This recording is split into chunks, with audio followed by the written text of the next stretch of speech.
One, and we're live. Good evening and welcome to the Tuesday, February 28th, 2023 meeting of the Ashland Zoning Board of Appeals.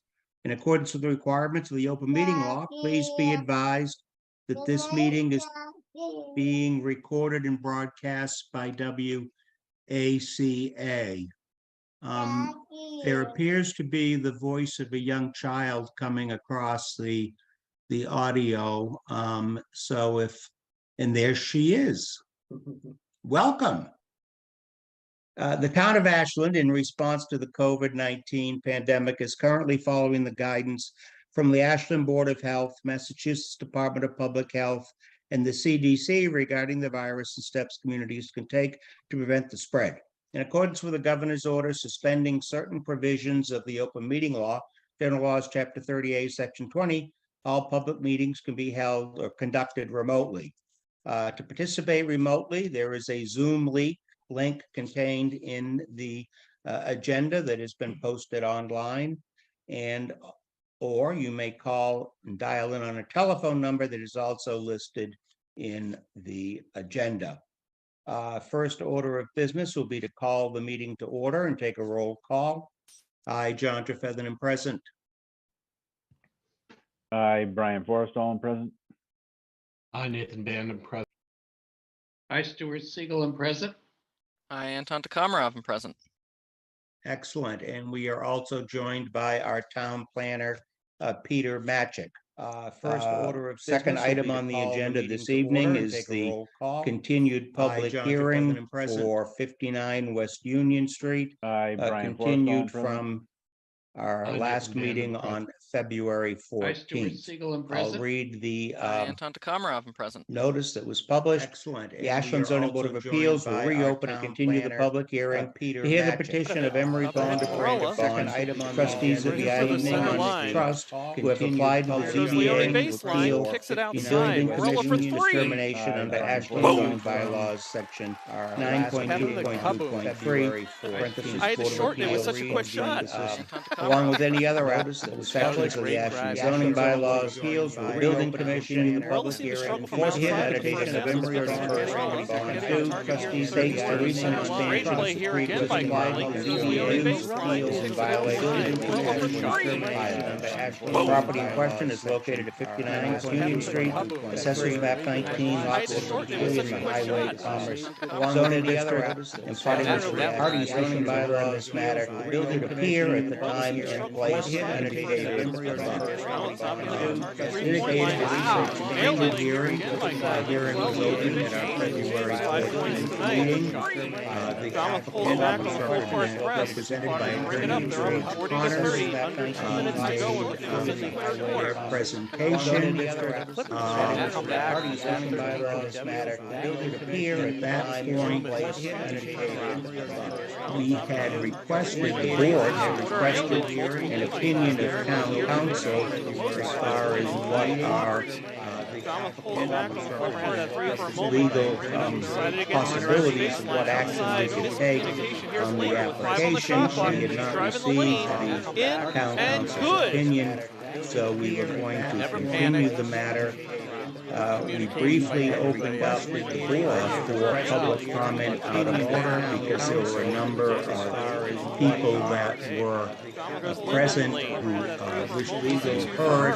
However, it became clear fairly early on that we would be better off suspending and continuing the hearing to today so that we could get the opinion of town council on what our rights were. We could or could not do. Then proceed. We did receive a written memorandum from the town council dated February 15th, 2023. And Attorney Connors, I believe, you have been furnished with a copy of that council. What our rights were. It's my understanding that based on what the town council has said, written memorandum from the town that there are two possibilities. There's the application that you filed to appeal the building commissioner's order November 31st, 2022. It's my understanding, based on what, or you can also seek or apply for a special permit and you can do both. My understanding that he has not filed an application for a special order. That is correct. November 31st, 2020. As I interpret the opinion of town council, if we were to consider a special permit, there would need to be a application for a special permit filed, because all that was, the only item that was noticed in the newspaper was the appeal of the building commissioner's decision. Is that your understanding, Attorney Connors? It is, Special yes. permit, there would need to be a fellow board members, an application for a special permit clear and on board with that. Shout out to Carrie Lou. The only item that was Broadcast. a notice. Okay, very good. Attorney Connors, you did make a presentation at the last hearing, but I would ask you if there's anything else you want to say at this point before we move into the portion of the hearing where the board members will ask questions. We'll give you an opportunity to do that. And for members of the public, once the board members ask questions, the matter will be opened up for public comment. We have received three a portion of the hearing written public comments to be read into the record, and anyone else who wishes to make a public comment or speak on the matter will have an opportunity to do so as well. The matter with that being said, Attorney Connors, anything further that you would like to we have received, say at this point? I'd like to respond to Council's memo of February 15th. Be read into the record, and anyone else who wishes to make a public comment or speak on the matter will have an opportunity to do so as well. Attorney Connors, anything further that you would like to say at this point? I'd like to respond under Council 48-6, which memo recognizes that non-conforming pre-existing uses may continue and stand appeal, being that the nature and purpose of the same decision. That's a two. Character of the use and its effect on the neighborhood is not different in kind, as we indicated in 6, when the memo recognizes that EIS map existing use in the area that is used for contracted yards dating back 30 years of nature and purpose documentation on the new character of the use, factual information regarding the neighborhood. So basically, we are saying that we indicated 6, this is a contracted yard that is in existence Back outside the lead wheeling into a triple team. And they forced the turnover. She read that right back. You're right, she read that under right that, back. we can make a Some help. finding Here's Klepper. project factual type proposal permits appeal. Basically, we are saying where the contracted yard special permits Take that one though. what's going on up there. The areas where they are using for contract under that evidence for quite some time. Project factual and type proposal permits appeal. Attorney Connors, as I understand what town council has advised us, there is no such thing as a finding under section 6. we filed an appeal of a building commissioner's order, and if we were to overturn the building commissioner's orders, then you go back to your pre-existing non-conforming use. No such thing as a finding. So there's no finding as such to that. The determination is that the building commissioner's decision would be, and if we were to, would be overturned.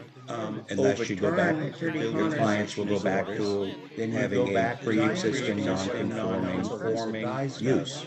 I disagree with that. There's case law, on case law, relative to findings under this particular section. The determination is that the building commissioner's decision would be, 48.6. and if we were to, would be Use that has been overturned. begun and Unless you go back, continues your can clients change. will It go can back change a to little bit. having Obviously, a a contract pre-existing changes all the time. non-conforming I think use. that what is missing in, and I disagree with that, is case law on findings. Relative to 48.6, there's quite a bit of case laws on findings, so that people like the bonds don't have to go through a process if something changes on the site.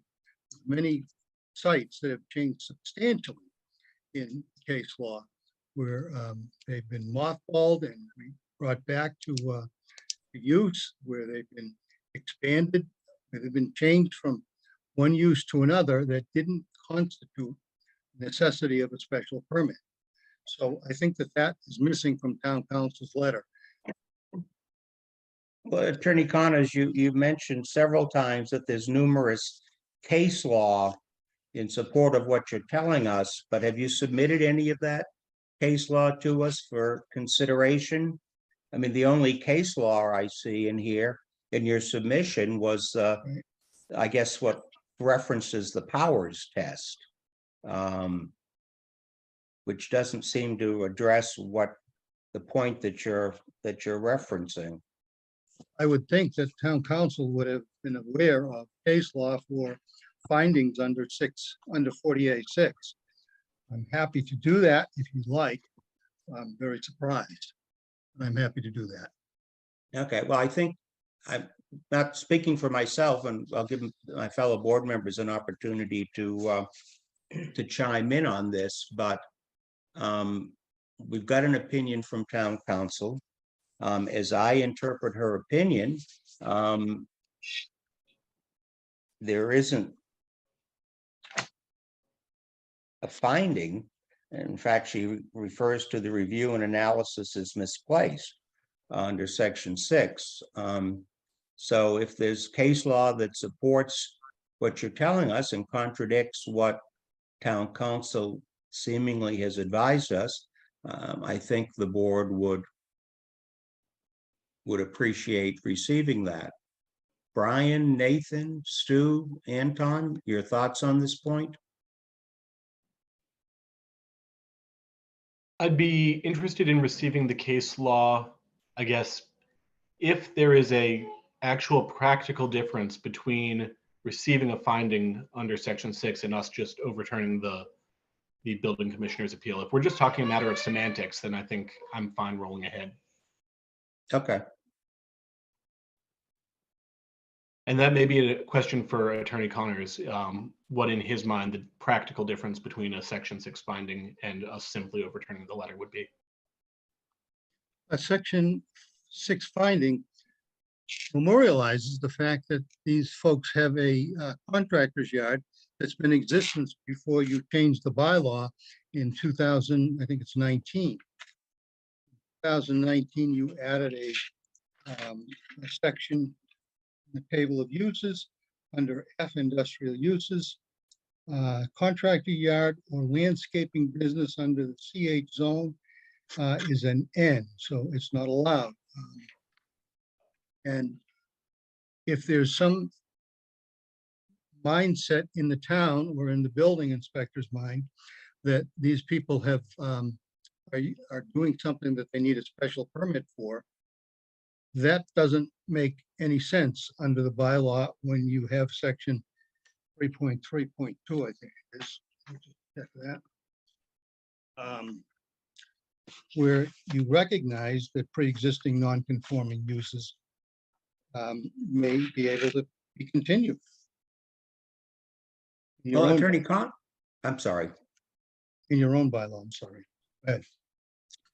I don't think anybody is contesting that your clients don't have a pre-existing non-conforming use. The question is whether it has been expanded to the point where a special permit is required. The building commissioner's letter references that the property is a pre-existing non-conforming use. So I'm not quite sure what type of a finding you would want from us. And we're not able to go out and measure the contractor's yard and say, you've got a pre-existing non-conforming use with a contractor's yard 50 yards by 100 yards. I mean, that's not what we're here for. So I'm not quite sure what the point is. I think Attorney Band's suggestion that is there any real practical difference from what you're asking, other than something that I don't see the distinction, frankly. Well, under your 3.3.2, a use may be awarded a special permit for a change or substantial extension of use. We don't have a change, and we don't have a substantial extension of use.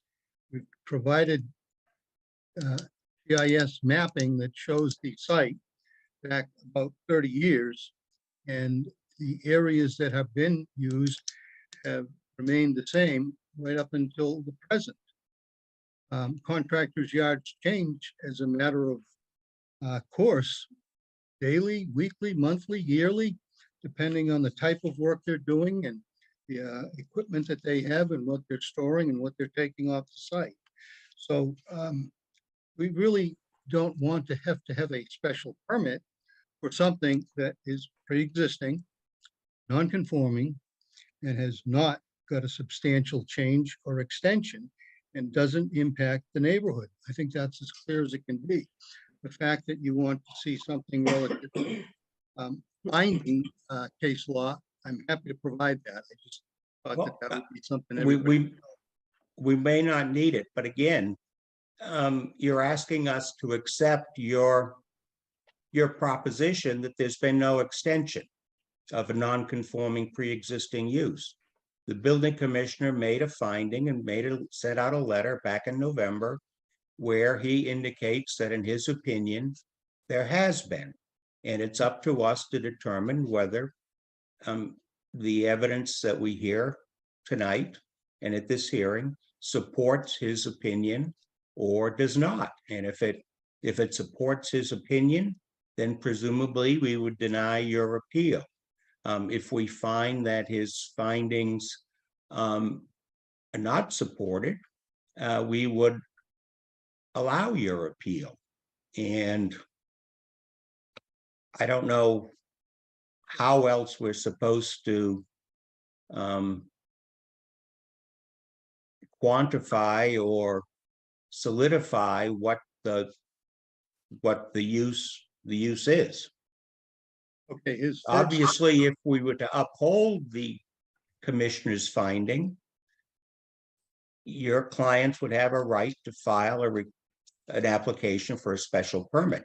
I understand your position is that you don't believe that is required, but it's up to us as a board to determine whether his finding was supported by the evidence or whether it isn't, and we would then make a decision based upon that. Understood. Is the building inspector's letter of November 31st, 2022. The first sentence says, "It has been brought to my attention that you have increased your business footprint by having a separate contractor taking up space, the right of the house." That footprint has not changed. That has been in use for, well, decades, I would suggest. whether it's one contractor or two, I don't think that's a substantial increase. So the building inspector's letter on its face talks about a footprint of use. And the bonds have indicated that they have used that. They've got business licenses from the town. And we provided a plan from the original tract showing there was a non-residential barn on the property and several GIS maps that show the site with a area of disturbance, let's call it, where the contractors used that area for laydown or parking or whatever equipment they had in storage. The next part of it was that they had a shed that was in the setback. That shed has been moved, and that's not part of anything because we believe that that has been corrected. So we're back to a business footprint as indicated in the building inspector's letter in the first sentence. And then he goes on to talk about a contractor's yard ordinance, which I think we've addressed quite succinctly with respect to a change in zoning in 2019. I will indicate that the bonds did attend various planning board meetings at that time and spoke to the board relative to that, along with some other people in the area, and making it clear that they were using the site for a contractor's yard. That's, of course, in the appeal letter and document. Okay. Well, why don't we move on with questions if any of the board members have questions? And as we usually do, we'll start out with Brian. Yeah, I'm reading the letter from the building commissioner, and on the third paragraph, it says any increase in use requires a special permit from the zoning board of appeals.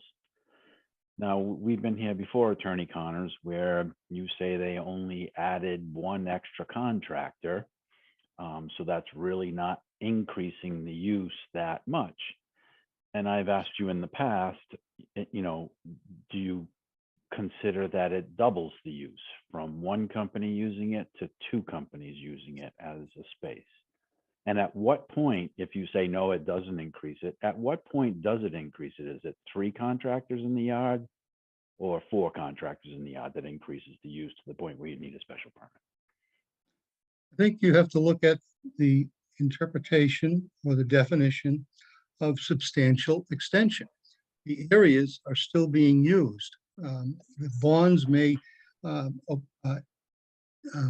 us some information now as to the amount of use of that property over time. But if I have $1 and I get another $1, double my dollars, I'm not substantially richer. But I'd ask the bonds at this point if they would indicate to us what the actual activity up there is that may help understand the second contractor's amount of use.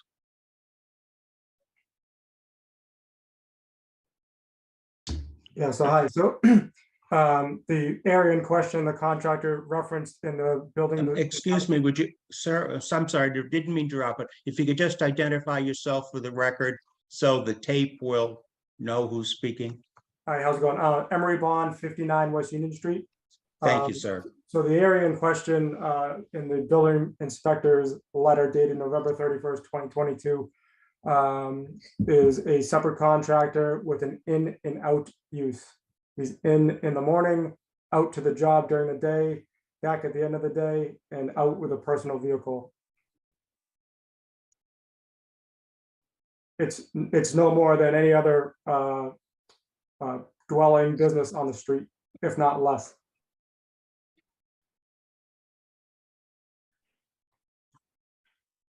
Okay, thank you, Mr. Bond. I still, you know, I've been here before where I don't understand when it becomes substantially more. If this contractor adds 2 more employees and it's 2 more trips in and out, and plus his, I just don't know at what point we change it. So we have one contractor, yourselves, working out of the lot, And now we've had a second contractor, which granted, it's only 3 or 4 extra trips in and out of the yard, but I still don't understand where we draw the line of substantially increasing. And Attorney Connors, your example of $1 is very telling. But what if you had $100,000 and you doubled it? Would you then be more substantially off? You know, so it's semantics, I think, but it's a real question. When do we go for the special permit to increase what you're doing there?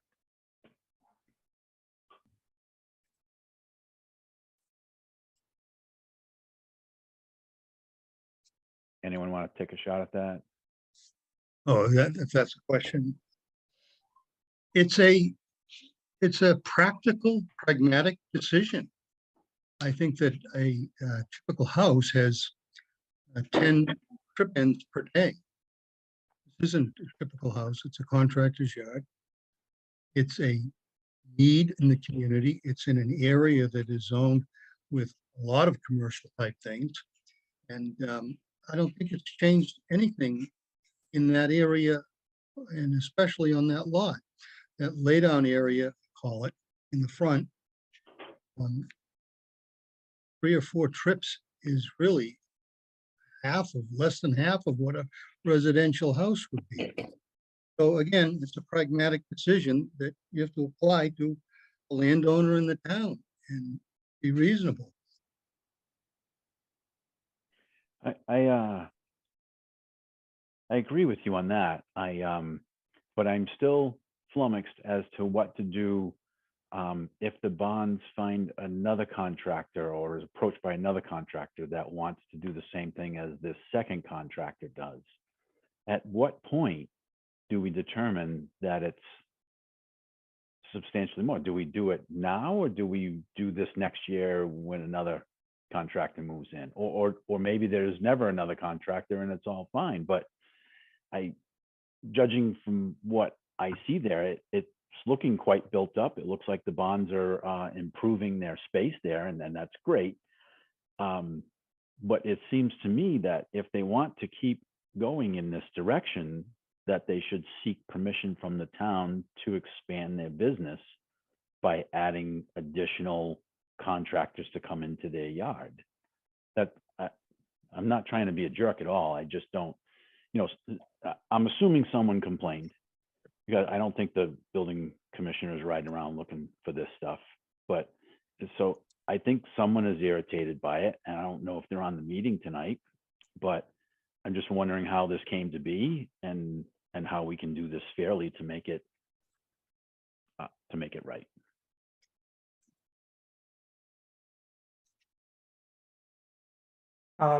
Mr. Forrestal, we would also like to know where this complaint came from, because we've asked 3 separate parties in the town of Ashland and they refused to answer that. So maybe the board could tell us that. It's not relevant to this matter. And I don't have that information either. And I just made an assumption on that because I don't think the building commissioner is, the one who brought this to light. So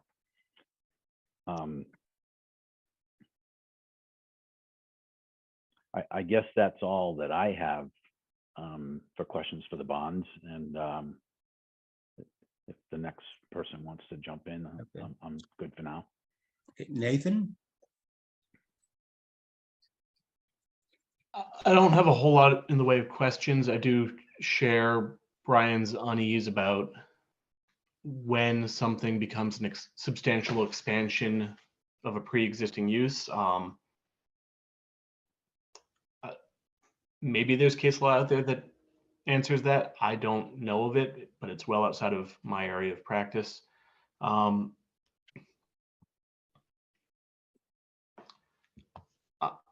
I wish we had more from the building inspector here, because really what we're left with is his letter and his word that there is a substantial expansion against the images Attorney Connors has provided us. And given the lack of documentation of an expansion of pre-existing use, I'm inclined to lean towards the applicant at this point, but I am certainly open to hearing new information.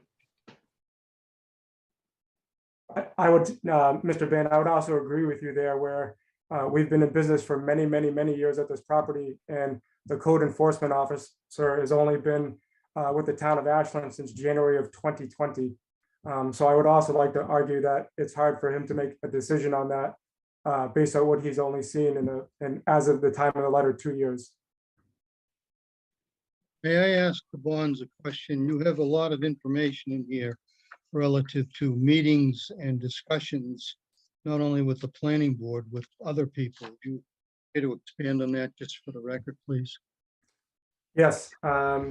So we've hosted the planning board on our property on September 10th, 2019, as part of a survey of properties on West Union Street. After that, we were made aware that the town of Ashland was going to be changing the zoning for commercial highway and eliminating the use that we make use of. So we attended the October 24th, 2019 planning board meeting where we spoke to the board about our pre-existing non-conforming use. And then I followed up with a letter to the town planner about our concerns about that use change. And we had a meeting with the town planner and the town manager to talk about this specific use. Not at any of those junctures along the way were we ever questioned about the size of our business or any concerns raised. And the first time we heard about that was this November 31st, 2022 letter, where there's very little information given for the substantial increase in cause. We don't know where the cause is. We've discussed our business use with the previous building inspector, Mike Cristofelli. He saw no issue. He's been on the property. He had been on the property as well and saw no issue. So even going back to when we got our DBA back in 2004, it's a long history here. Nathan, anything further? Oh, I'm sorry, Attorney Connors, I didn't mean to cut you No, off. that was me, town planner Peter Matchak. How you doing? Oh. Just for the record, and just to jump in, I'm sorry. But I just checked the planning board meeting agendas and there was no agenda for September 10th of 2019. So it was a site walkthrough. I do not recall that, and so it would have been a posted public meeting, but I just kind of want to make note of that. For the record. Okay, well, I don't think it's relevant to the issue that we're dealing with here tonight in any event, whether it was posted or it wasn't posted. Clearly, the planning board wasn't on the site for an investigation of the property as to whether it was a pre-existing non-conforming use, that it expanded or not expanded, and that's what we're here to deal with tonight. Nathan, anything further? Yeah, I'd just like to dig in a little bit to the timeline of any expansion that may have taken place. So it sounds like this property at one point was used by a single contractor, and then at some point, another contractor began making use. Can the applicant kind of fill in that timeline for us? Kind of who's been using this place, how many people, when, and what for? Yeah, so I can speak to that. So my brother Brandon and I purchased the property back in 2016, and part of the purchase of the property was to make use of this commercial highway zoning. And that's when we approached the previous building inspector, Mike Cristofelli, to talk to him about use. And that's when in April of 2017 is when we got our first additional tenant. And then through COVID, we lost him through attrition. We picked up another tenant, and then we lost him due to COVID. And then we have the current tenant now that is in the space. All right, thank you. Anything else, Nathan? No, that's all I have at this point. Okay. Stu, how about you? Any questions? Yeah, I have a lot of questions about why the building inspector actually came to his finding. I mean, we don't have too much information about that, except that he says it's a substantial increase. Do we have anything more to go on? There's nothing here before us tonight, other than I believe there are two photographs that were of the property that were taken by the building commissioner that I think will be part of the record at some point. I believe Peter has them and can put them up on the screen at some point if anyone wants them on the screen. If I may, John, going back to that third paragraph in the November 30th letter from the building commissioner, it states, and I don't know if this is fact or not, I can't find it in the book, but it says any increase in use requires a special permit from the zoning board of appeals. So if you go from one contractor to two contractors, is that an increase in use? Despite who called or if whatever the building inspector said, if this is true, and maybe this is a question for Attorney Connors,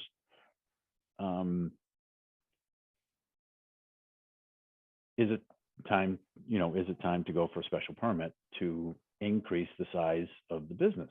And I congratulate the Bonds on making their yard bigger and getting more people in and helping to pay for the stuff. I agree for it. But I just don't know if it's subtly breaking the law, so to speak, to do it.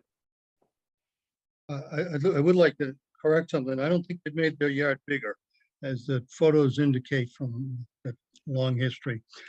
It's basically the same footprint of apartments, let's call it that.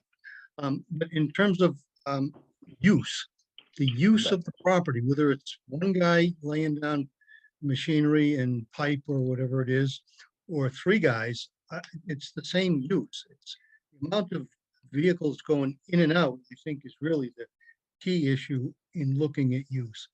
If it were Perini going in there with, all their equipment every day, that is a big use. It's using the yard much more than it is now. It's a small contractor's yard for small contractors coming in and going out once a day. I agree with you, Attorney Connors, that it is a small contractor's yard and it was grandfathered in as a single contractor's yard. But it seems to me that it has been increased to allow a second contractor to come into the yard. So it does seem to me that the use has increased. And again, I just go back to, at what point do we agree that the use has been increased? Is it 3 contractors or 4 contractors or more? I don't know, but that's my problem with this. Well, issue. I think, I'm sorry. No, go. Thank you.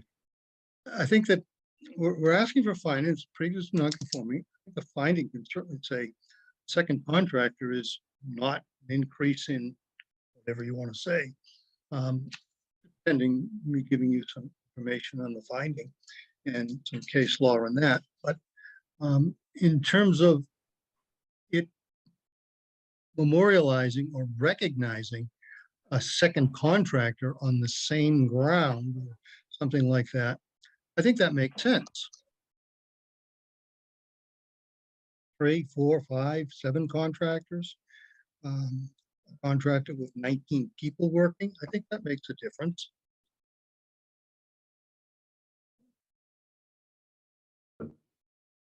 Okay.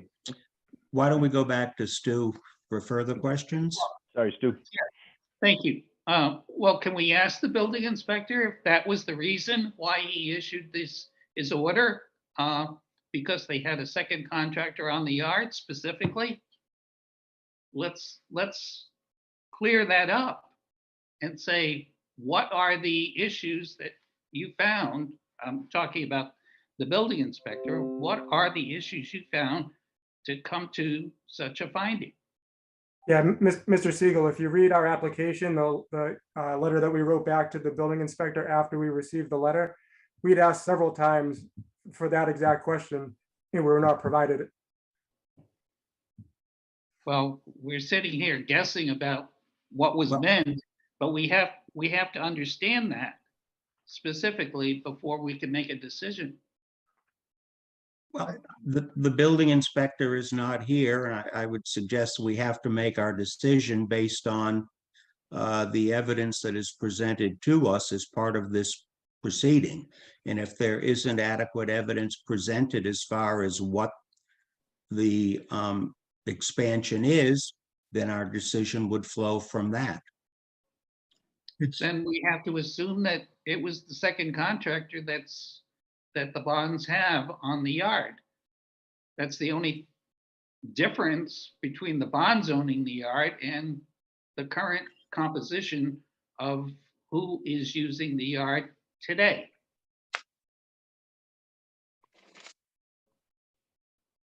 But we don't have the building commissioner here. We don't have any clarification from him on what, other than what the letter says. So that's what we're going to have to go on in making our determination as to whether that decision is supported or not. May I make a suggestion that might help? We have, Certainly. we have, my understanding is we have abutters and nearby neighbors that would indicate some sort of support for this, and perhaps they have a good idea of the degree of use, if that's the right word, if you get to that point of the hearing. Well, we will certainly hear from the public, and they will have an opportunity to state whatever they wish to state, and hopefully it will be helpful to us in reaching a conclusion. Stu, anything else? No, I'm in a quandary. We either have to get additional information, or we just have to simply say that if the building inspector made that determination, then by default, even without a vote, we have to support that.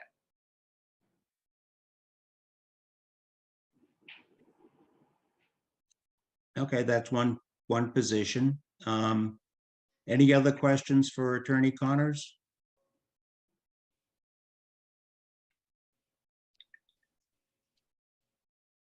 Not for me. Okay, sorry. Anton, you're up next.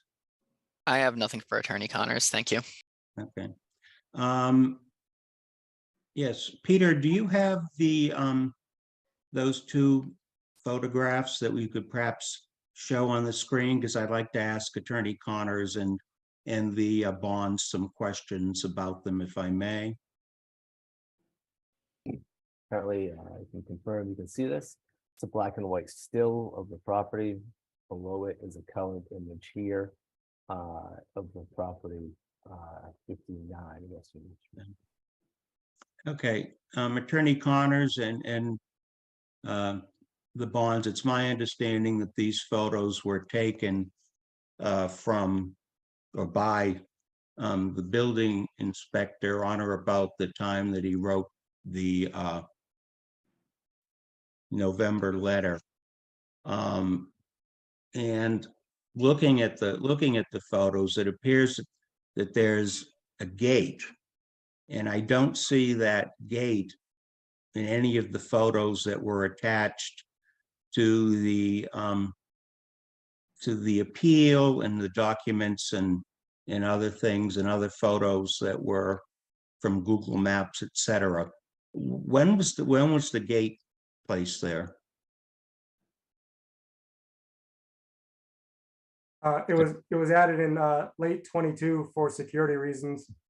Okay.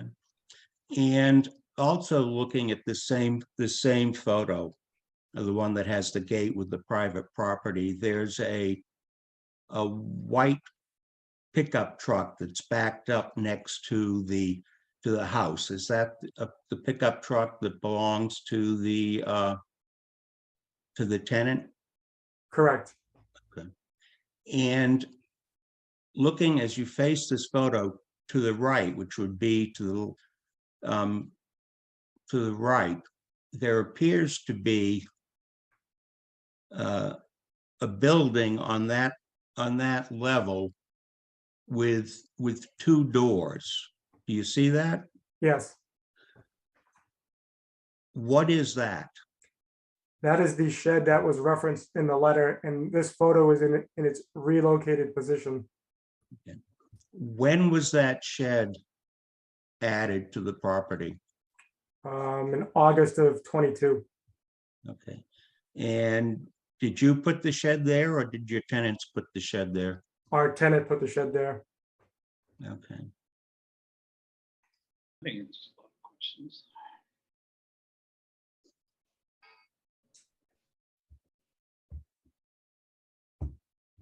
And Attorney Connors, I don't want to debate the matter for you, but would you consider the addition of a shed and the gate a substantial change in the property? Well, A, certainly not the gate, and B, the shed, I think it's below the threshold in the zoning bylaw, although I'm not certain of that. Maybe the bond could address that. There's a certain size that the bylaw invokes for a shed permit. Yeah, it's 160 square feet. It's under the 200 square foot threshold for obtaining a building permit per the bylaws. Okay. And what is the shed used for? Storage. Okay. Storage by the tenant? Yes. And before the shed was added in 2022, where did the tenant store its items? Under a tarp outside. Yeah. Peter, could we go back and look at the other photo for a moment? Okay. And the vinyl fence that is there now, when was that added? March of 2022. Okay, and it appears to be a cement post in front of it. I'm assuming that was added at the same time? Correct. Okay.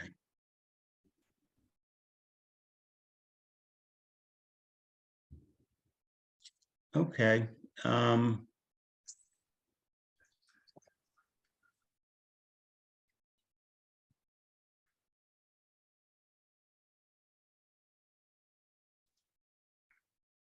Okay, I don't have any further questions at this point. Okay, if we could go back to the regular screen.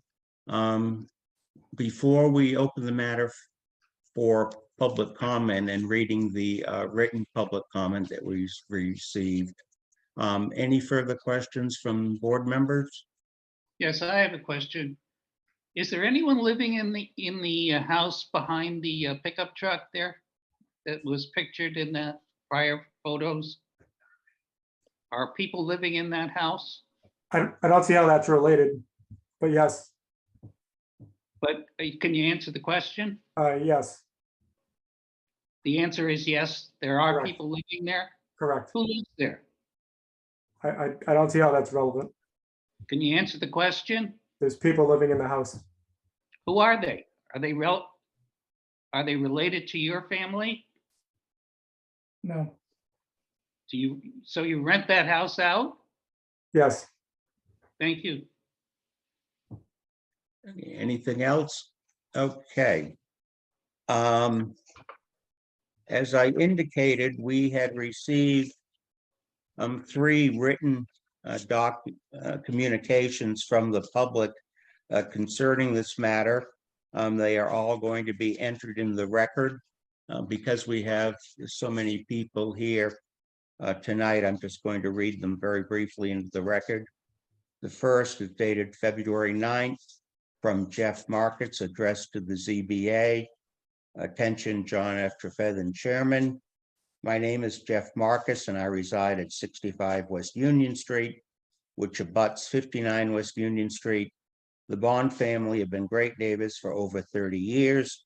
They have always been informative, respectful, and very considerate with the use of their property. I've never had a problem and consider myself lucky to have Brandon and Emery as my neighbors. Sincerely, Jeff Marcus. Next, a handwritten letter dated February 9th, 2023. Letter of support for ZBA hearing regarding the bond property at 59 West Union Street. We have known Emery and Brandon Bond since they have lived and owned the property at 59 West Union Street. They have been friendly and helpful neighbors. They also have been fixing up their property, which adds to the neighborhood. Their construction business certainly blends in with the neighborhood with no disruptions. We've never had any issues with Emery and or Brandon regarding their property or business. Signed Tom and Sandy Ferris, 73 West Union Street.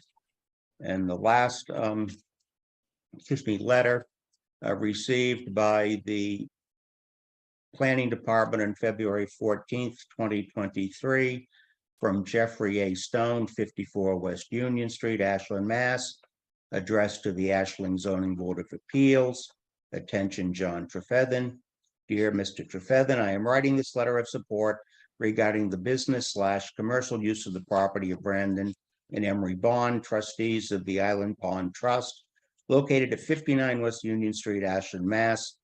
Their petition to be heard by the Ashland Zoning Board of Appeals is scheduled for a public hearing on Tuesday, February 14th, 2023 at 7 p.m. Specifically, the Bond brothers have applied to the ZBA to appeal the building commissioner's determination under zoning bylaws 9.2.2.3, parenthesis, Board of Appeals, close parenthesis, due to the building commissioner's enforcement letter dated November 31st, 2022, parenthesis, exclamation point, close parenthesis. This concerns the property at 59 West Union Street, Assessors Map 19, Lot 63 in the Highway Commerce Zoning District.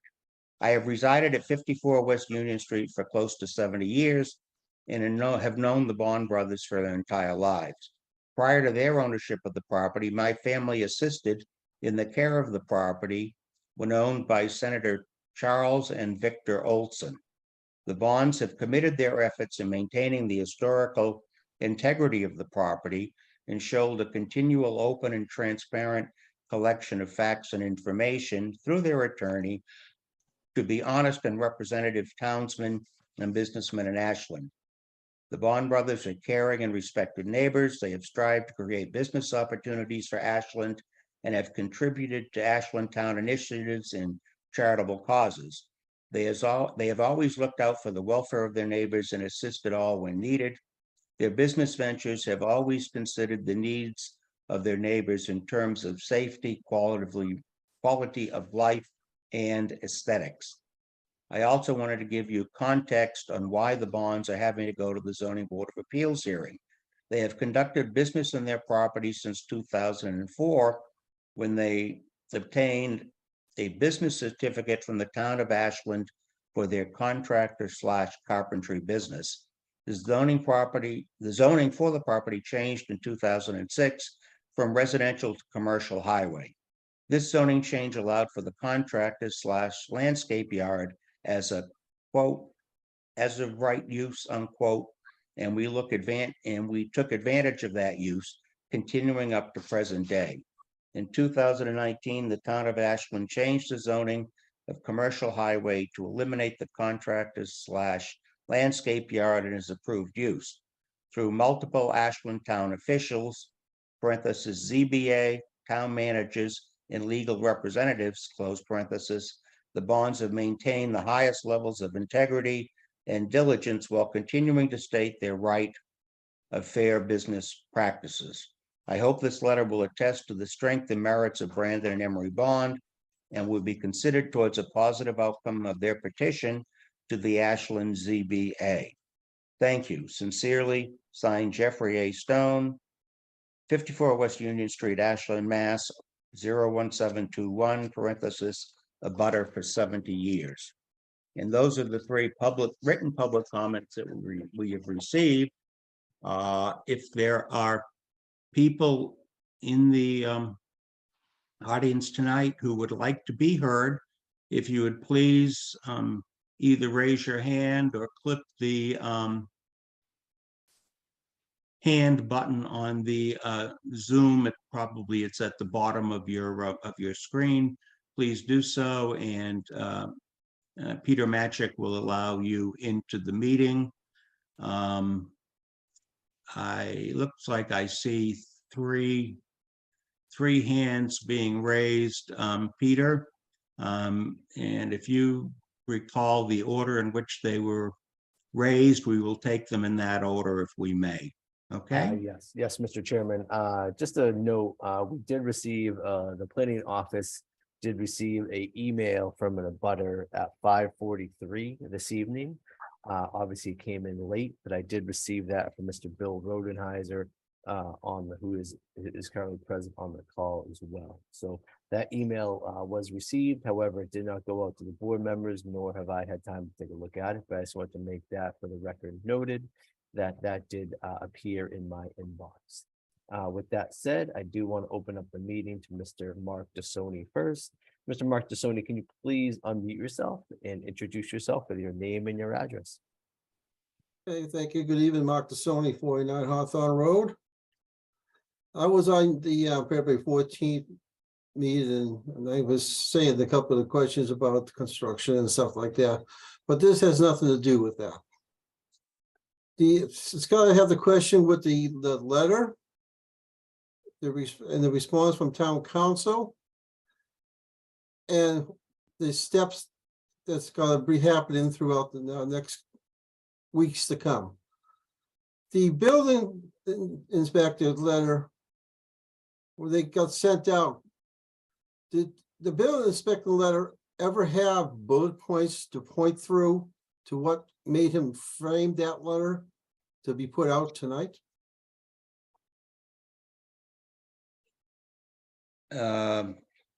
Mark, the building commissioner's letter of November 31st has been entered in to the evidence. It was part of the online documents that are available to be used, and it speaks for itself. I don't know what you mean by bullet points as such, but Okay, it what I mean by speaks for itself.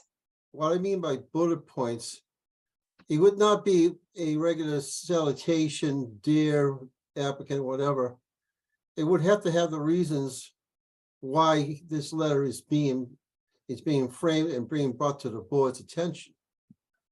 And that was talked on earlier already. And the expand of use, I'd say that's probably it's a non-existent, because it does not expand on site zone use. It says personnel. So that's two things right there. And I'm glad to know that the neighbors of others all have good intentions of what they think about the bonds and everything, which is great to know. Have to have good neighbors and good communications with themselves. The zoning, about 2 or 3 times in this meeting, has been changed all through the time, commercial, highway, and residential and all that. But now it's being disputed again. And if this is being passed on by today's standard, what would the zoning be for today's standard?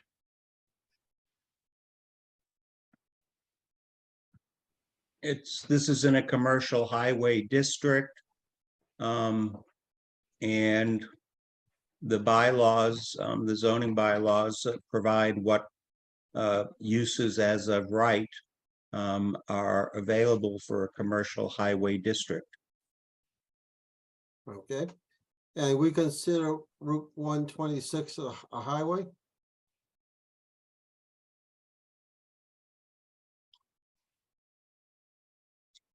Yes or no? I don't know what 126. Route 126 is a state Yes. numbered, it's a state numbered route. It's owned and maintained by the town of Ashland, plowed. And to my knowledge, in the zoning abutting and or surrounding the property is zoned highway highway commerce, Mark. Okay, so That's not where this property is located, so why don't we focus on where this property is located? I'm focusing, of course, to the zone highway commerce. And 126 is not part of the title highway commerce. That's where I'm going with that. I'll drop it from there. I appreciate the bonds, how they brought in another set of people coming in for work and job and business and what they have there. But was before the land, before the bonds got their second tenants, this is my last question, was that land zoned as private property? That's it, thank you. I don't know what you mean by private property. It's, my understanding is it's been owned by individuals for years. And the Bond family has owned it for a number of years. The zoning changed slightly when the contractor's yard was no longer an as of right use, and that change was made in, I believe, was the late 2000s. Okay, I'll reframe that question. And this will definitely be it. Before the other tenants came there and the bond's been there, did the other tenants change it from bond's property to private property on their own with the bond's permission? Thank you.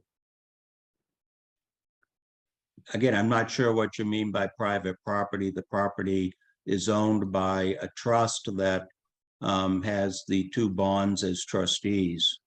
Okay, then they have owned the property. They own the property, but when you showed the picture, you showed the closed gate that said private property on the sign. How'd that change from bond's property? That is a gate that is on the bond's property that Mr. Bond indicated was placed there in 2022. Was it private before then? Mark, I don't know what you mean by private property. It's been owned by a trust with the bonds as trustees. And that's all I can tell you. And I think that's the end of this line of questioning, I think, Okay, Mark. then now, and of course, before the gate was there, before the other people got there, it was open with their bonds property on their own. Thank you. Okay. Peter, looks like there are two other hands raised, and if you would identify and welcome the next person. Just for the record, I misspoke. It's 135, not 126. So that was my my bad, and it's getting late, I guess. With that said, Mr. Steve Morgan, you were the second person with your hand raised. Please unmute yourself and introduce yourself with your name and address. Yeah, Steve Morgan, 136 Concord Street. Was here listening into the hearing. I just state for the record, I don't really know the bonds, but I have listened in and I've read the documents as are available for the hearing. I'm concerned with the ZBA. I want to make sure the ZBA follows the rules, right? So I think I heard some questions here. I think there's a genuine question as to what the use of the structure is. It's clearly a single family home. The pictures that were presented had lawns associated with the before, even from the ones from the attorney. And so, you know, here we now have a modified, you know, we've taken lawn, we've put down pavement, built buildings, built fences, built, you know, sheds. I had an experience with the town myself about repairing my front deck and had to have a permit. So I'm like, my first question is, does the town have permits for all this work? And was there a site plan review of this property? Mr. Morgan, all we're here is to determine whether or not the building commissioner's letter advising the bonds that the property had extended a prior non-conforming pre-existing Understood. use. Any other zoning issues for another time and perhaps before another forum? Yeah, so I understand that. I'm merely asking the question for information because there is a process by which, you know, a use is expanded and permitted. You've invited the applicant to file for a special permit. There may be other permits that were needed or not done. I clearly see in the photo an expansion. I know personally of the Gilbanking case over in Southborough where you had 3 businesses in one lot. And they were made to remove a business because it was not per zoning. It was an expansion of an existing non-conformance just next door in the next town. So, you know, I think there's a genuine question here whether this is a residential building in a residential use with an accessory business or whether it's a business with an accessory residential use. I think it's very unclear what's going on at the property. I think it is very clear, however, that if you're trying to subdivide and add units and add tenants, that is an expansion, even if it's in the same footprint. When people convert a 2-family, it's the same size, it's the same dollar, etc., as per the examples. And when someone divides a residential building or a commercial building into 2 units, that's a change in use. It's not grandfathered in. There's absolutely no reason why it would be. It's the same exact footprint. It's now multiple businesses in one location. You know, I don't think there's a free pass there. I think maybe that's, can't speak for the building inspector, but I think he did put that in his letter that there was an expansion of a tenant. So I think to my mind anyway, that's clearly an expanded use, even if it's the same size. I would also comment on the question of parking here. It appears that the parking requirements are different for an expanded use. And so if we have, you know, multiple businesses operating out of a lot, now you need more parking per the zoning. And so that again is also an expanded use of the property to have more cars, not just trips coming in and out, but actual parking spaces to support the businesses and the tenants that are there. You know, these are questions which I think easily could result in the building official determining that there's a change in use at the property. You know, if this was a residential building, and you know, it had a certain amount of use and then it became a lot without a residential building and it was commercial, that's a use. But now you seem to have both the residential, the commercial, and a third commercial business. You know, similar again to the case I happen to know about next to the post office in Southborough, which was made to remove a business. So those are my comments. I would urge the board to you know, make the applicant, you know, follow the rules. And one final comment is that, you know, findings are not required on a hearing. There is a case, I found it in the last 30 minutes while I've been listening, where it's been very clearly stated that the ZBA doesn't need to make findings. I mean, it can if it wants to, but it isn't required. So to the point that was made at the beginning, you know, if you choose to make a finding, you may, but you're not required to. You can just deny it without findings. So obviously findings are helpful for the next step if someone appeals you, but it's not mandatory. So anyway, those are my comments. Thank you. Looks like one more person wishes to be heard, Peter. Yes, I have 2 people actually with their hand up. Oh, okay. First, Mr. Steve H. Mr. Steve H., please unmute yourself and introduce yourself with your name and your address, please. Hi, my name is Stephen Hickey. Can you hear me okay?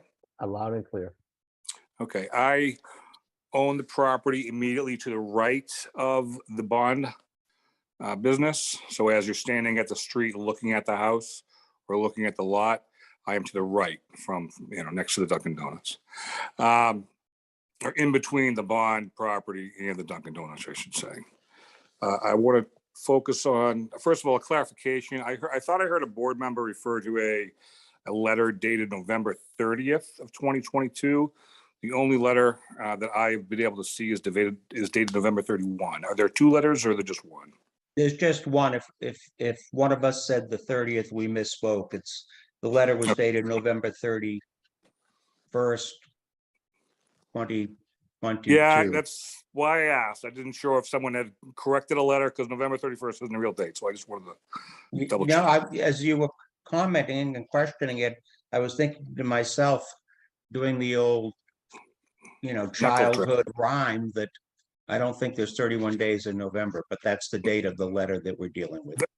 I just want to make sure there wasn't a correction that I was missing, because I just want to focus on the letter.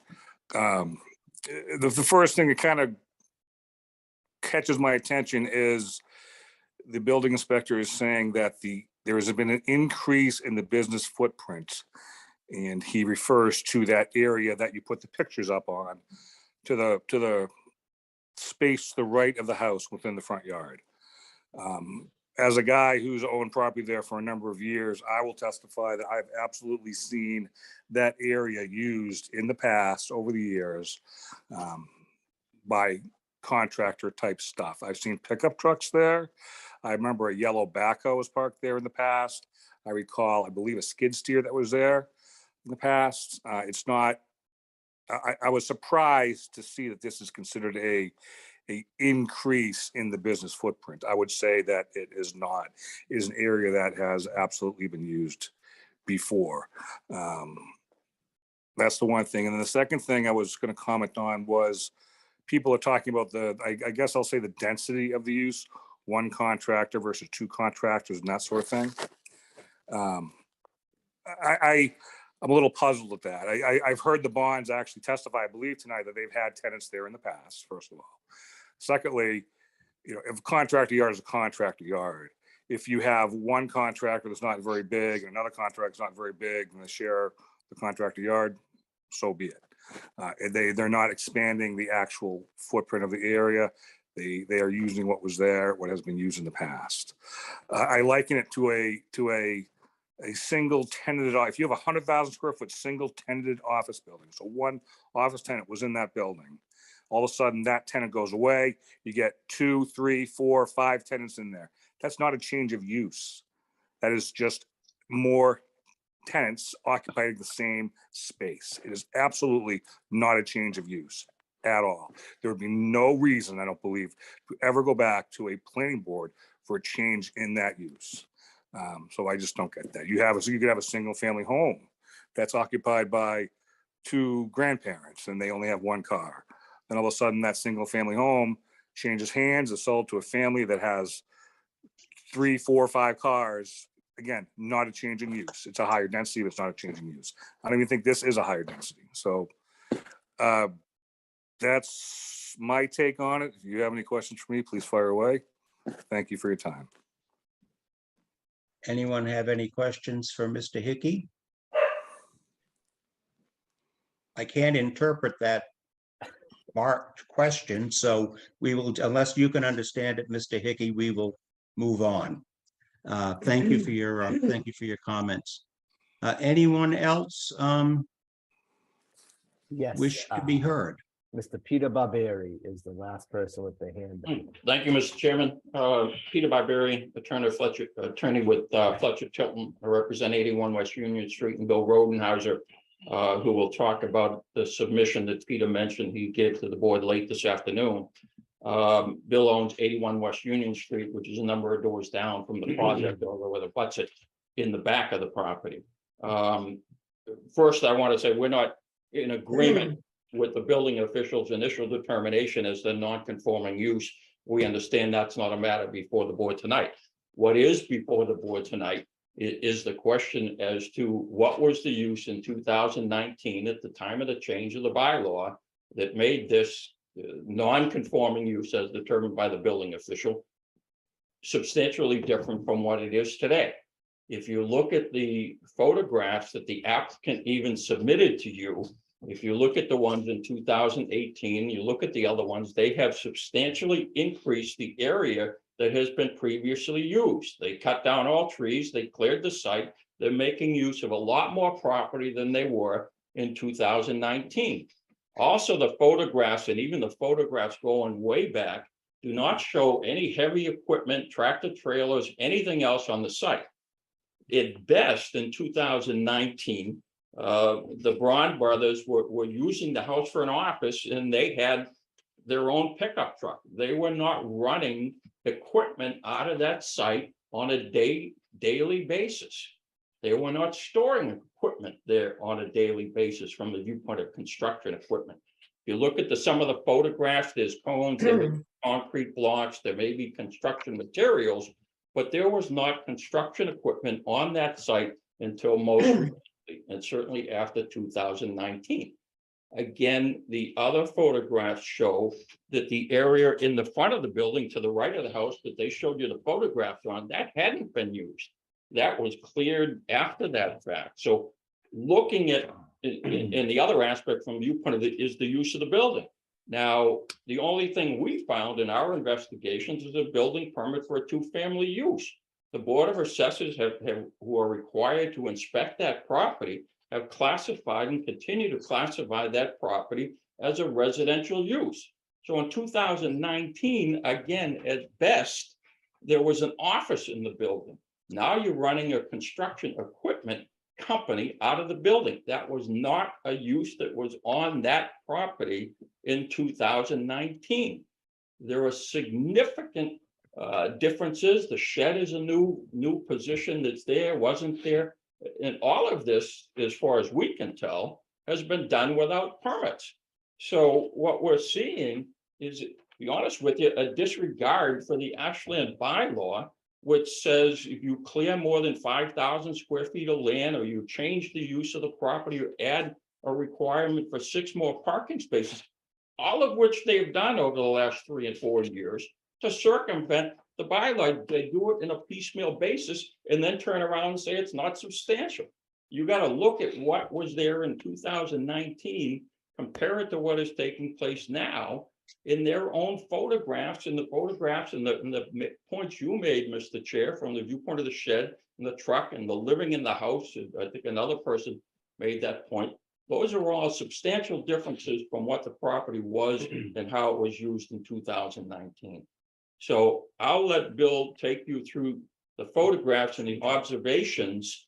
But again, there was no truck traffic running in and out of there on a daily basis in 2019 or even before that.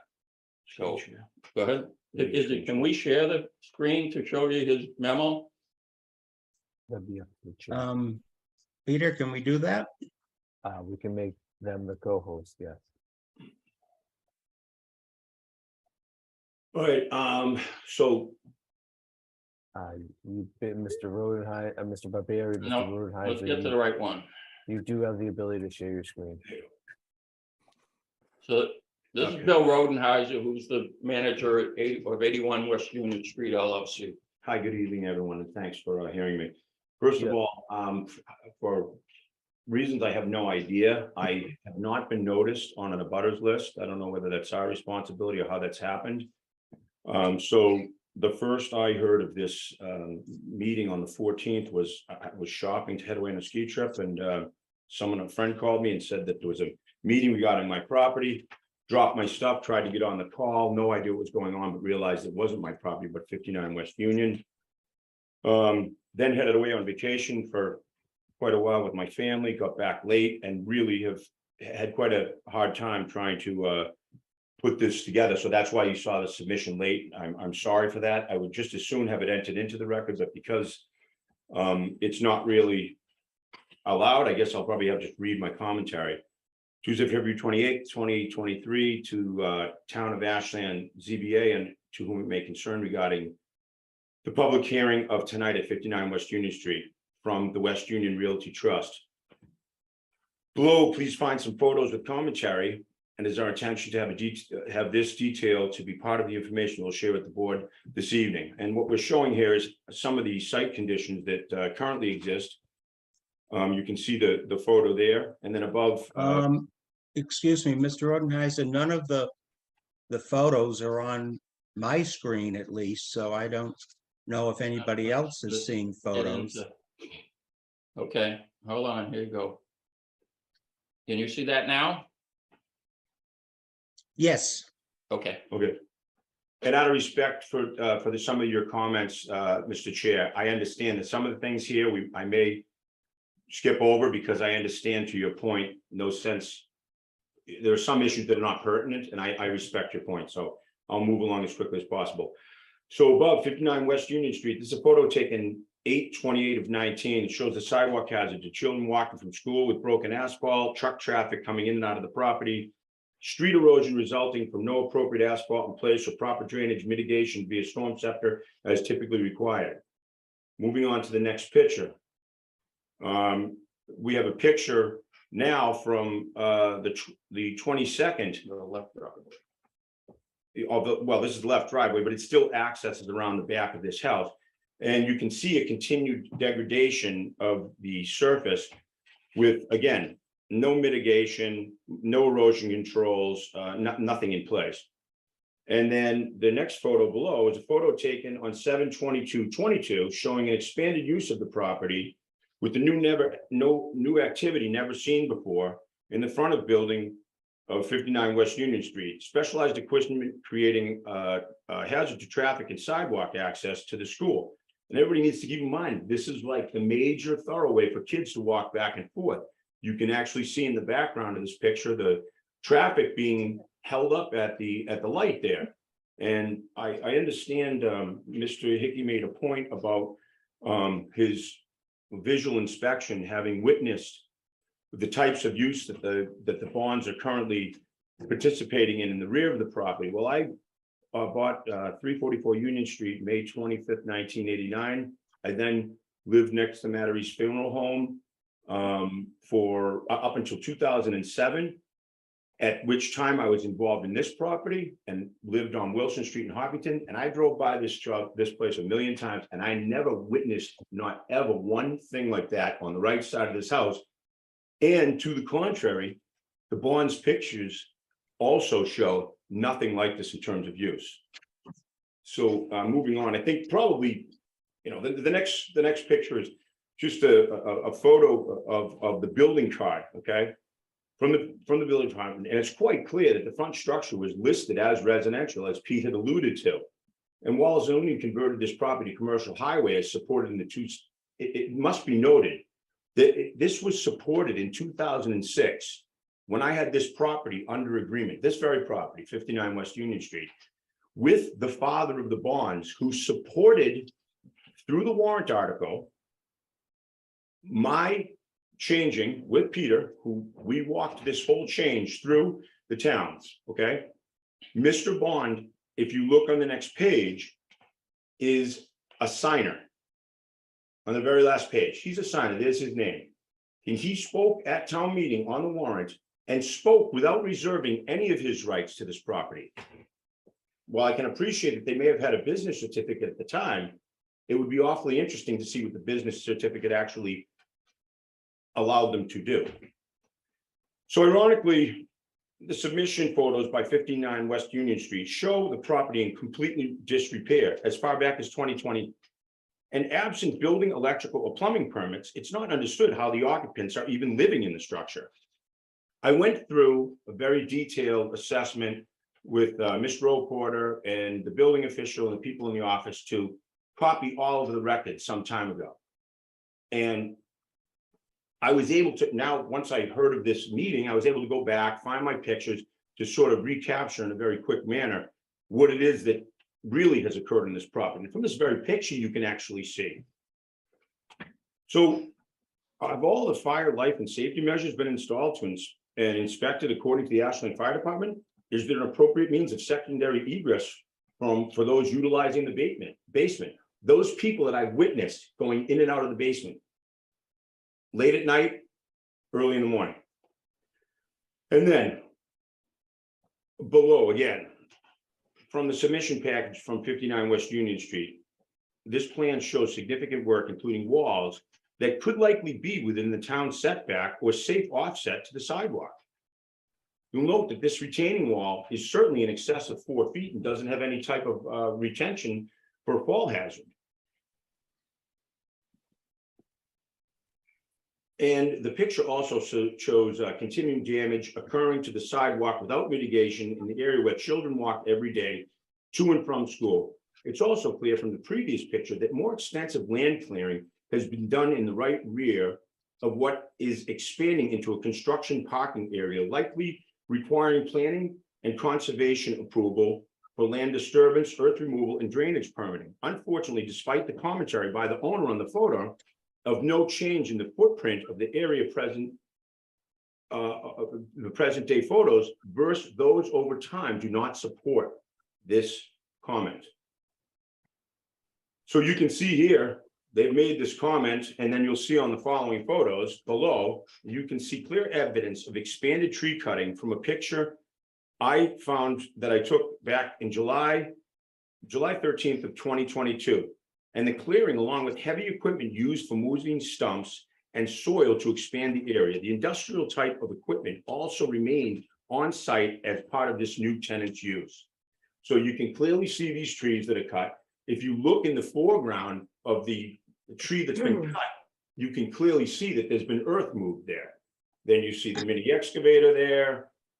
And I'd also like to know the shed that was brought there, was that from the site, or did that get brought to the site from the tenant? Is fuel stored in it?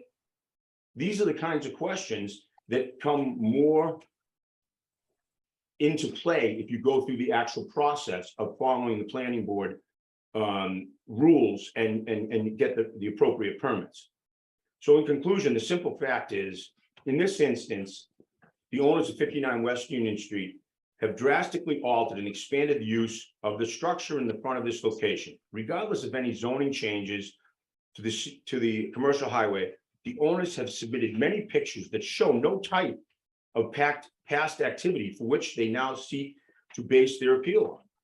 To the contrary, there is evidence of a slow and creeping mitigation of use from the back to the front of the property. This slow but increasing intensity of use is indicative of what's occurred for years on this entire property. Remembering, I've been in the town since 1989. The owners completely fail in each and every regard to show any concern for the public way as it relates to the dangers of their increasing use in this school zone.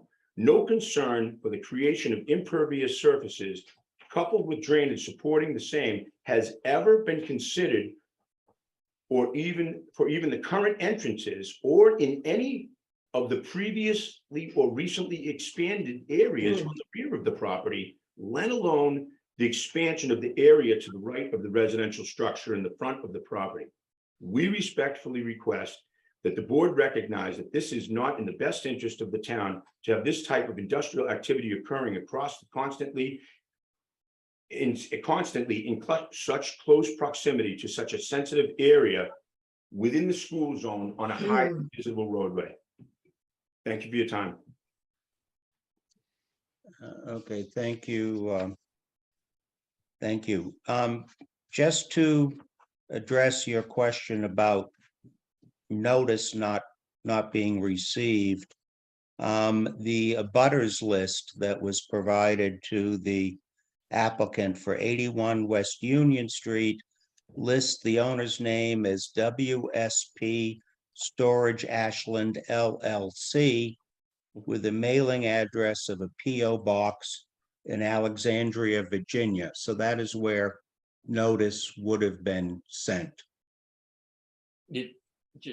Just so you understand, the property is a condominium. That's one of the unit owners of the condominium. Ah, okay. Well, that's definitely not me.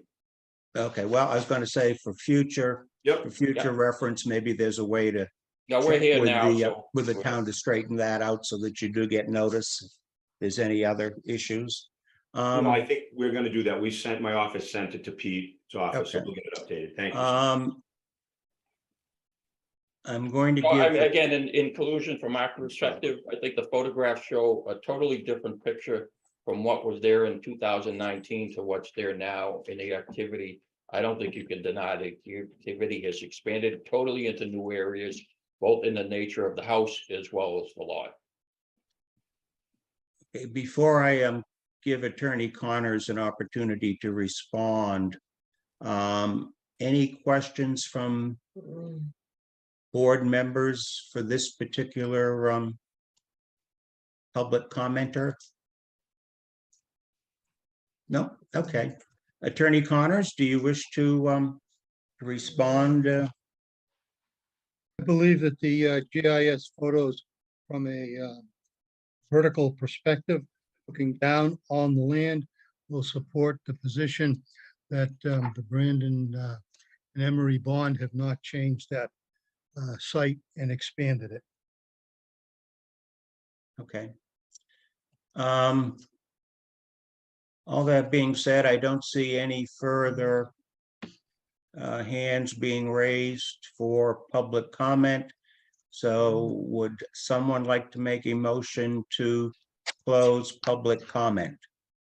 Would I be able to make one statement prior? Oh, to- certainly, Attorney Connors. Are you going to want anything on a finding under 48.6?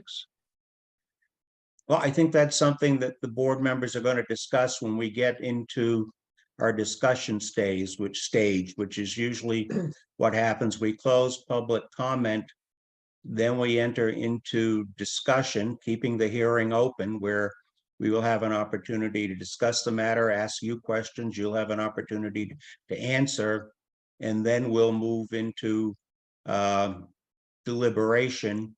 And given what has gone on tonight, I am going to suspect that deliberation will not take place tonight, but will take place at our next meeting, because we may well want some of the information that you've indicated is readily available and to submit to us, because we certainly are going to give you and your clients every opportunity to present your case on this. Any of the board members, someone want to make a motion to close public comment? So moved. Is there a second? Seconded. I, John Trefethen, vote in favor. Aye, Brian Forrestall, vote in favor. I, Nathan Band, vote in favor. Stu? I vote in favor also. And Anton? I vote in favor. Okay, so public comment is closed and moving into discussion. And again, this is not deliberation. With deliberation, the three board members are the sole voting parties, but with the discussion aspect or phase of the hearing, all of the board members are encouraged to participate. You know, I, for one, would like to receive and review the case law that Attorney Connors has indicated he could provide to us on the issue of findings. I also would like to have an opportunity to review the email correspondence that was received late this afternoon from Attorney Barbieri's client. Obviously, there was a verbal or oral presentation, but I would like the opportunity to study that a little bit. I don't know what others feel. Brian, thoughts? Yeah, I'd like to review that email. Bill did a great job of going through it, but I'd like to see it myself, and then wait for any other fact-finding stuff that comes through from Mr. or Attorney Connors as well. Okay. Nathan? Yeah, I'm in agreement with that course of action. Okay. And Stu? I would suggest that the building inspector should also review it and make a comment on it.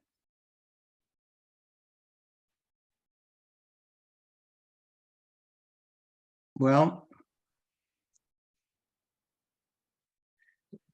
you know, we're dealing with the building commissioner's decision dated November 31st, 2022. And you know, I don't mean to be an ostrich with my head in the sand, but that really is our focus, and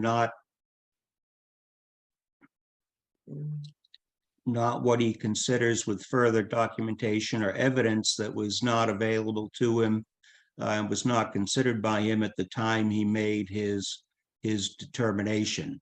So I think for better or for worse, we are left with his letter and his determination, and then it's up to us to consider all of the evidence that's been submitted as part of this hearing to determine whether his decision should be upheld or whether it should be denied. Anton, your thoughts? I guess I don't want to rehash the point, but I kind of to Stu's point, I'm less interested in having the building inspector review the materials that have been submitted, as just clarify what his original basis was in November of 22 for his ruling. Okay.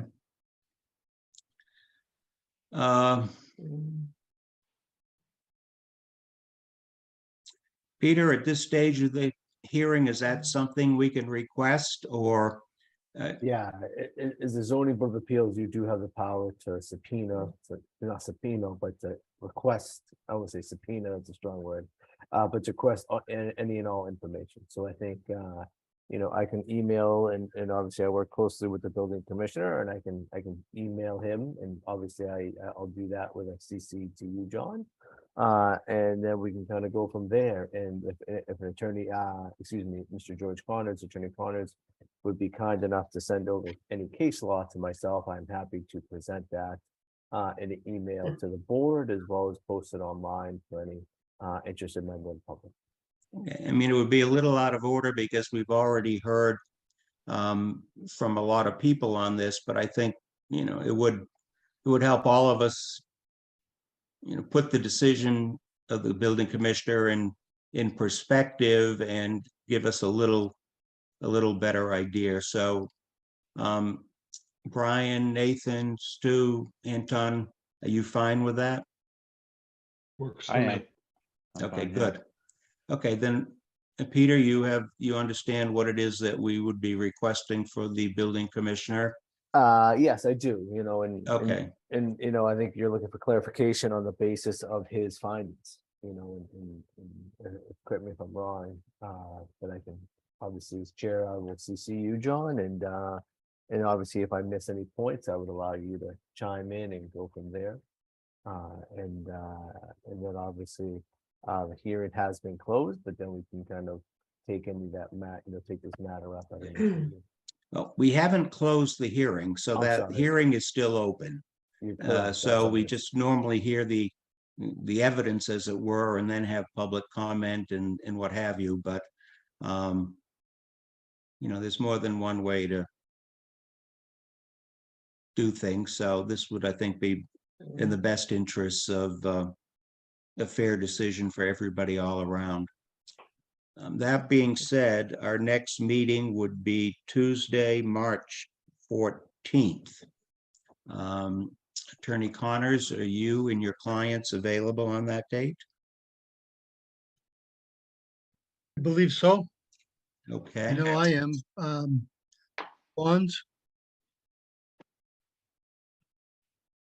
Yes, that's fine. Okay, good. Very good. Someone wish to make a motion to continue the hearing to Tuesday, March 14th at 7 p.m., excuse me. I don't get up at 7 a.m. anymore. Okay. I heard a motion. I heard a second. I, John Trefethen, vote in favor. I, Brian Forrest, I'll vote in favor. I, Nathan Band, vote in favor. I, Stuart Siegel, vote in favor. I, Anton Komarov, vote in favor. Thank you very much. Thank you, everybody. Thank you for members of the public who participated in the hearing this evening and gave us the benefit of your thoughts and opinions on this matter. It is appreciated. Thank you. Thank you, Attorney Connors. And thank you, Mr. and Mr. Bond. I just now have to find my agenda, which is buried in amongst my papers. Next item on the agenda is a discussion with Sunitha Kara. And Ms. Kara, I see you are here, but you're muted. So if you could welcome. And did I pronounce your name correctly? You pronounced it very well, John. Thank you. For members of the board, you've previously been advised that Ms. Kara has expressed an interest in the Zoning Board of Appeals. And at the present time, there are two open positions for associate members, excuse me, and the select board has advised that they would like members of the public to attend a couple of meetings of the board or committee that they wish to perhaps get involved with to see if it's a right fit for them and whether they wish to be considered for the board. We have one person who is attending his third meeting now, and we will deal with Mr. Sullivan a little bit later on. And this is Ms. Kara's first meeting. We've all seen your talent bank submission. Is there anything you'd like to let us know, or any questions you would like to ask of any of us? No, it was an interesting conversation to go through and what's happening. This is my first time, so it felt like all new to me, but I slowly started understanding it. I've been in Ashland for over 13 years. I think we moved in 2009. Our kids were in elementary school, and then they're almost ready to go to college now. It's nice to see so many people like discussing everyday problems from the town we all live in. Okay. And what brought your interest to the Zoning Board of Appeals? Not sure yet, I think, John, to be honest. Okay. Well, your first meeting had a hearing that was quite involved and perhaps a little more intense than some of our hearings are. Board members, anybody have any questions for Ms. Kara? I don't. Okay. Welcome and thanks for considering. Yeah. Thank you. As I said, as you heard, our next meeting will be March 14th, and you're welcome to attend that and see the end result of the hearing that you saw this evening. As I said, the select board requests a couple of meetings before they would look to us for, if you were interested in joining, and we're not presupposing that after all of that you've seen in a couple of meetings that you're going to say, yeah, that's what I want to do, or you'll go, no, because I know in your talent bank form, you had expressed an interest in several other committees in the town, all of which had, I think, openings that could be filled. So we hope to see you again on March 14th. We hope we didn't scare you away from any further participation with tonight. Do you have any questions at all for us? I have a few, but I think I'll watch another meeting. I think I'll then slowly start getting like idea of how the meetings roll and what kind of issues come up here and how does the resolutions happen. Very good. Well, we welcome you back at another meeting and to continue your observation and answer any questions that you might have. Thank you very much. Thank you. Okay, next item on the agenda are meeting minutes for the first one for January 10th, 2023. Peter, with help, I believe, from other members in the planning department office, prepared draft meeting minutes for us, sent them out to us last week.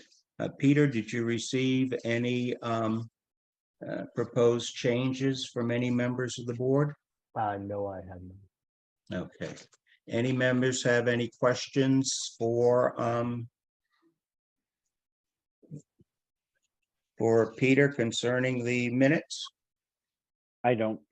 Okay, someone wish to make a motion to approve the minutes as drafted? So moved. And is there a second? Seconded. Okay, I, John Trefethan, vote in favor. I, Brian Forrest, I'll vote in favor. I, Nathan Band, vote in favor. I, Stuart Siegel, vote in favor. I, Anton Takamara, vote in favor. Very good. And next is approval for the minutes for our February 14th, 2023 meeting. Those were sent out at the same time last week. Peter, did you receive any proposed revisions from any board members? I did not. Any discussion about the minutes as drafted? If not, someone like to make a motion to approve the minutes of our February 14th meeting as drafted? So moved. Is there a second?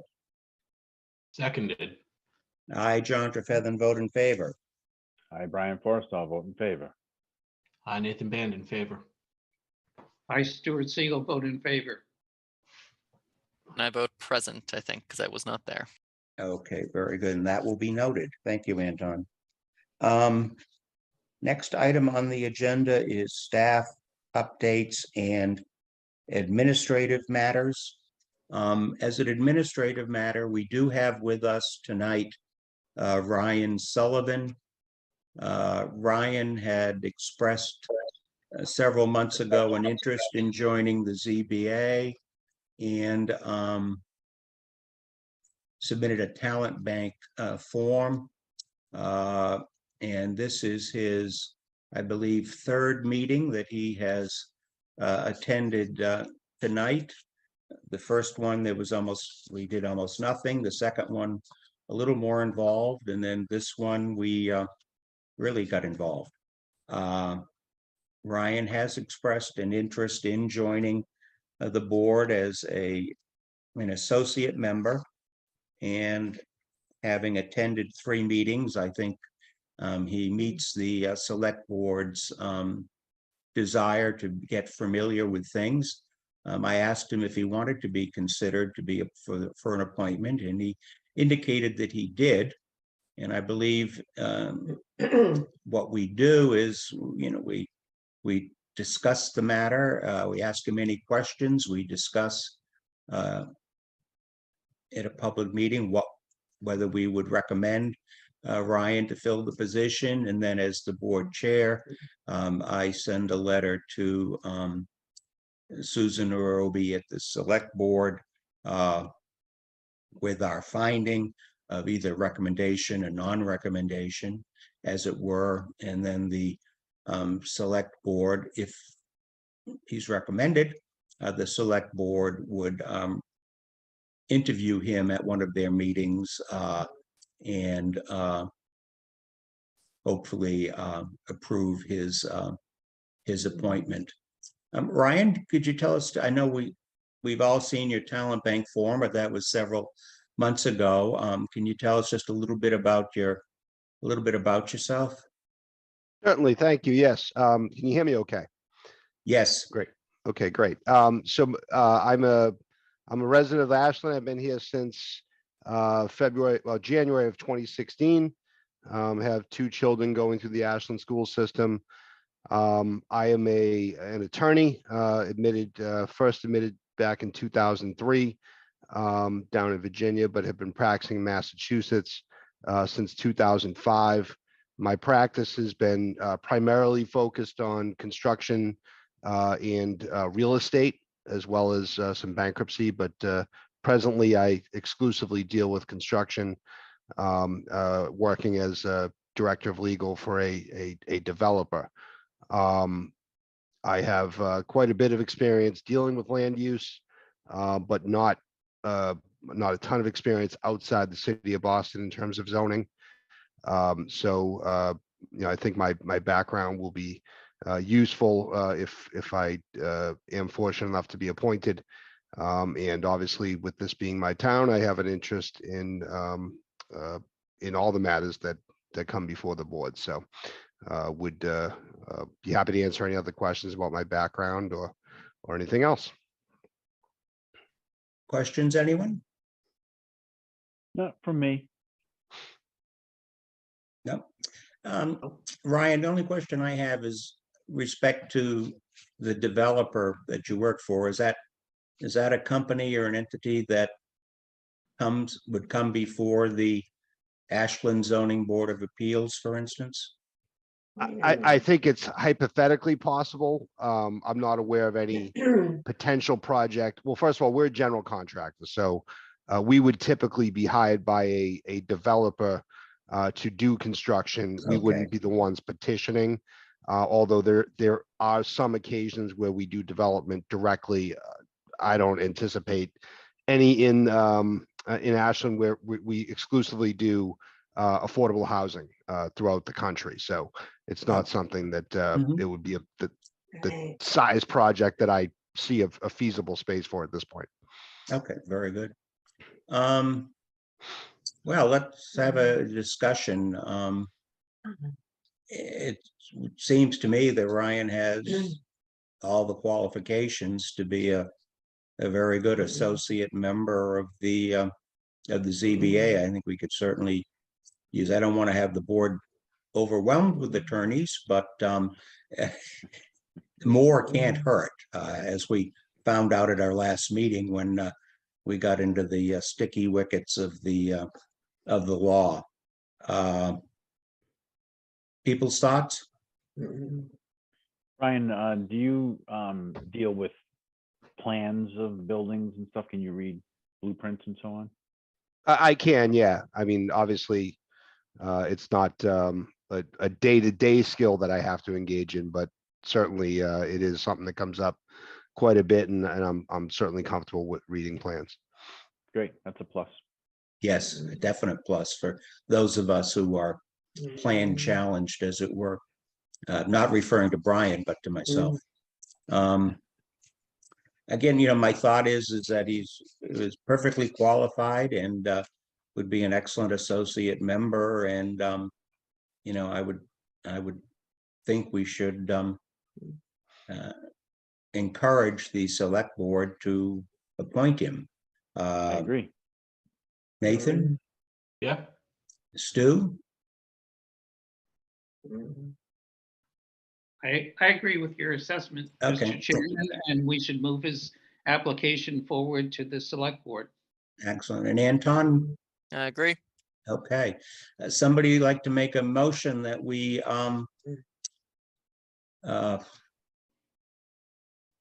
I guess solicit the appointment of Ryan Sullivan as an associate member of the ZBA and authorize me to send a letter to that effect to the select board. So moved. Is there a second? I second that motion. I'm sorry? I second that motion. Okay, thank you, Stu. I, John Trefethan, vote in favor. I, Brian Forrestal, vote in favor. I, Nathan Band, in favor. I, Stuart Siegel, vote in favor. Anton Takamara, vote in favor. Excellent. Ryan, thank you very, very much. We will send the email off to Susan Roby in the select board office in the next day or so, and I am sure she will be in further touch with you about your appearance before the select board. I believe they're meeting both in person and via Zoom and sort of a joint meeting. So however they set it up and however is most convenient for you, I'm sure.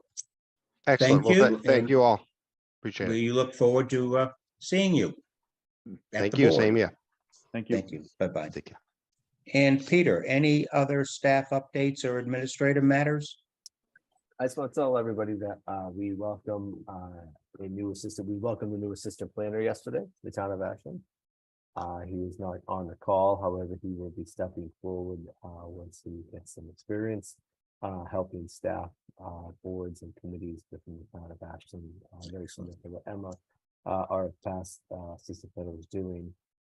Second, I just want to make a note, a previous project that came in front of the zoning board of appeals, 0 Sewell Street.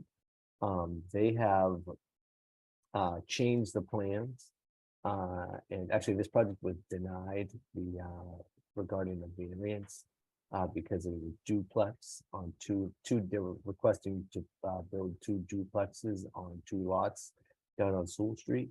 However, because of the finding of zoning board of appeals, the applicant cannot bring the project back within 2 years unless, under Mass General Law, they apply to the planning board to state that there's been a significant change in the application, and then the project can then come back before the planning board. I just want to note that the project has been reduced and or has been changed, proposing a single family house on each lot. And so that's where that project stands, and that will be going in front of the planning board at their next meeting. So that is yet to be determined. However, I just want to make note that is a situation and or there's a possibility that that project can come back to the zoning board of appeals as a new project. And that is all I have. So Peter, my understanding is it goes before the planning board and they have to approve it going before the ZBA again. Correct. They have to make a finding that there's been a substantial change in the project. Right. Okay. Before it can be reapplied. And so there's a statute, I can send it out, but it's the first time actually I've ever had to deal with it in my career. Okay. So We had an issue a number of years ago where this came up, where we went through this process. I don't remember the address, but it had to go before the planning board for them to make a finding. And they found in the affirmative, and then it came back before the ZBA. Okay. Anybody have any questions of Peter? If not, a motion. Couple quick questions. Yes. A couple quick questions for him. In the case of Sewell Street, wouldn't it have been better if they dismissed without prejudice and then changed the plans and came back? Is that what a better route would have been than to have us, because we indicated that we were gonna, I know. You know, I just want to caution us about the open meeting law and discussing items that were not specifically itemized on the agenda for a street address and something that may apparently come back before us. Yep, duly noted. That was all. Yeah, I just my question. I'm just very cautious about that. I don't blame you at all. I don't blame you at all. Okay. Yeah. That's it. I move we adjourn. I just want to make just one more note. I would just give everyone a heads up. Obviously, we're meeting on Zoom. We haven't met in person in a very long time. I'm keeping my eye out on when that Mass General Law and/or emergency order may expire. So just to give everybody a heads up, it's going to be coming up in the news a little bit more as different towns are still doing different things. Ashland only the zoning board, in Ashland only the select board and the school committee are meeting in person. Everybody else has stayed on Zoom. I'm sure there's more to come out through the legislative process, but I'll just let everyone know. Obviously, people be alert. Obviously, it could be in the news, could be in the newspaper. But the order is starting to kind of wrap up a little bit. Do I believe that there's going to be an extension? 100%, because obviously Zoom has changed the way people can participate both remotely and within the public hearing process. So just be aware that could be a story in the headlines in the next few weeks. Okay, thank you. With that, Peter, can I ask you a question? Sure, Steve. If the decision is to go back to the town hall and a member of the board does not want to do that, can they still participate via Zoom? I believe so. We would have to promote a hybrid method, and we've done that. The select board has done that. I've done that in a couple meetings where they're both in person and online. So I think the technology is there to do that, Steve. Thank you. I heard a motion to adjourn, but I didn't hear a second. So is there a second? Second. I, John Trefethan, vote in favor. I, Brian Forrest, I'll vote in favor. Nathan Bannon in favor. I, Stuart Siegel, vote in favor. And Tom DeCamaro, vote in favor. Thank you. Thank you, everybody, and good evening. Thank you, Good night, WACA. everyone. Evening, everyone. Thank you, Waka. Good night.